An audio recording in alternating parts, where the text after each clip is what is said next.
I've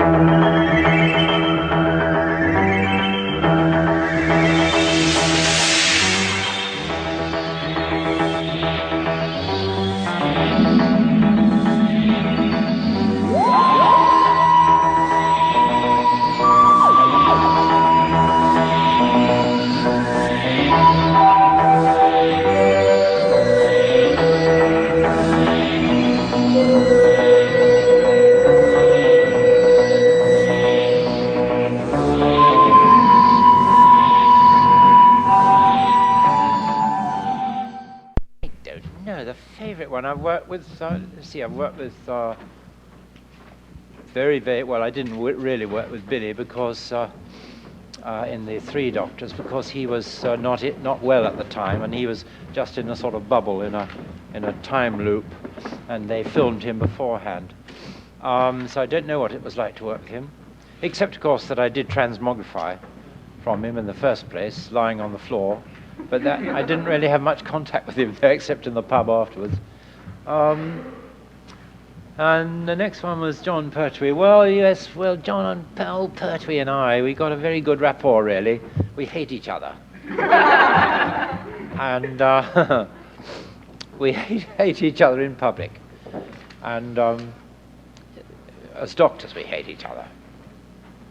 And you see, we're all different aspects of the same personality, of the same person. And I'm not particularly fond of his personality in the stories. But we're the best of friends off stage. So that was fun. That all started on the Three Doctors, really. It sort of built up a nice, splendid antagonism. Then what was the next one? That was Five Doctors. That was, well, I wasn't really with Peter much. Although I'd worked with him in All Creatures Great and Small, yes. And he's a lovely chap. He's marvellous. And then there was... who was I haven't worked with Tom at all, because Tom didn't want to play in that, and he was busy doing theatre or something.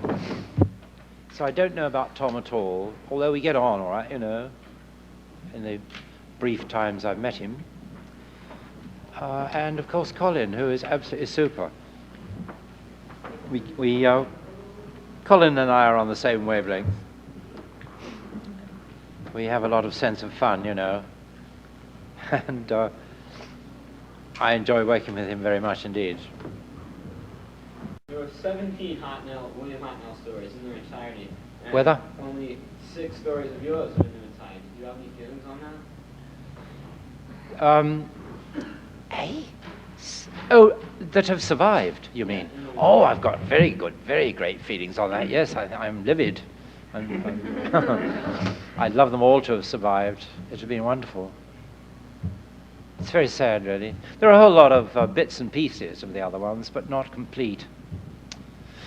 It would have been wonderful, but some idiot in the in some film library decided to mix them all up and burn them, I think. Don't know why. It was just clearing the shelves look a bit untidy, you know, and they thought, well, we'll put those in there and chuck those away.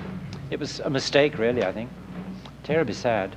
But I believe there are whole lots all over the world which fans are keeping close, which we hope one day will come to light. Yeah. What would you say was your favorite story to work with? The Mind Robber, I think. Oh yeah, I've seen that one. Yes. I think it was a very ingenious story. It was a very difficult one to do. I had a lot to do in it. And thrown in the midst of a, you know, very hard schedule. It was a lot to do, but it was worth it, as it turned out, although we grumbled a lot at the time, I seem to remember. But it was a very ingenious story, and it was very good. You had one of the best lines I've ever heard. Really? What was that? I can't remember them. You have to remind me. It's 20 years ago, you know, for me. Remember them. I know we had some rather naughty things we used to do in that one. With Amos Jones, wasn't it? Who was well, Amos wasn't really the baddie. He was the victim of this horrible brain thing that was sucking all the thing out of him. Yes. Actually, I can't remember myself. It's been a while. No. But I just know you had some very funny lines. Yes, well, sometimes one did. It was a very weird thing altogether. We landed nowhere, which was very weird. And then out of this nowhere came these extraordinary sort of white robots going brr, brr. It's very exciting. Another thing about that story, the only reason that the part one was all just that nothing was because the previous story, wasn't it, that they had cut it down one episode and Really? yeah, that's what I remember hearing. Yes.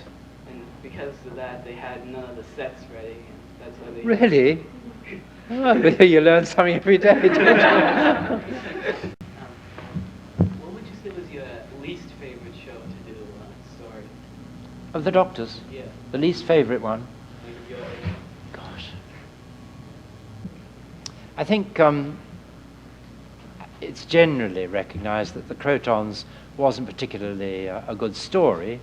I think it was written, it was shoved in to replace something, as far as I remember. Fraser knows more about this than I do. He's always on about this and correcting me about it.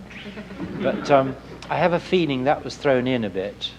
And although it's, well, you can judge for yourselves when you see it, but I think the story itself was a little weaker than some of them. But they vary. I mean, you can't go on writing really good stuff forever. I mean, Billy's all varied and so on. It's impossible. This is a monster one has created and has to be fed nearly 24 hours of the day now, television. Yes?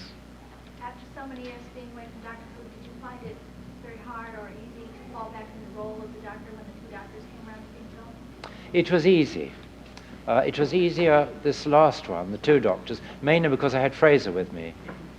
It would have been even better with Wendy as well. That would have been lovely, or Debbie. But to have Fraser, it is extraordinary. The years just fell away. Looking at it, I'm a little slower and a little grayer, but it was lovely. It was easier than in the two Doctors. I mean, in the three Doctors and the five Doctors, because I wasn't with Fraser then. I was with the Brigadier and old Pertwee, who I, of course, never been with before. No, with Fraser was marvellous. He's going to be over for a convention, I think, in New Brunswick. The end of May, is it? I think we're all coming over. It's going to be a super one, yes. He's a marvellous chap, Fraser. I started acting with him when he was 12 in a thing called the Queen's Champion, a sort of cloak and dagger thing, you know, swashbuckling. I used to do a lot of that before I got a bit more lazy. You know, all that sword fighting and horse riding. Yes? could you tell us some of the practical jokes you and Fraser played on? We never play practical jokes, ever. No, we never do, really. Not mentionable ones, anyway. Oh, we occasionally embarrass poor little Debbie Watling. If we, you know, on one occasion we were waiting to make an entrance out of the TARDIS on the set, on the taping day, and I looked at Fraser and Fraser looked at me, and Debbie was between us, and about 5 seconds before our cue we whipped her pants down and made our entrance. So she came on sort of giggling and spluttering and smoothing herself down a bit. That was one of the things. And I used to sort of take, I have a handkerchief, you know, in my pocket, coloured handkerchief. And I sometimes used to, on the rehearsals, not the actual show, because it would have meant we'd have to retake. But I'd sometimes bring out unmentionable items out of my top pocket to wipe my brow instead of my handkerchief. That's all. Things like that we got up to, you know, all the time, really. Well, you got to do something in 3 years, you know, because we were on every Saturday, and it was very hard work, and it relieved the monotony a bit. May I interject? We are going to have to steal. Have I got to go? Yes. We're going to have to steal you. Not have to. We'd like to steal Yes, you darling. for an interview for Channel 11. So Okay, darling. may I be the Yes. fake Yes. and end the press conference. And Yes. thank you so much for coming. Thank you very much indeed. Thank you. Thank you.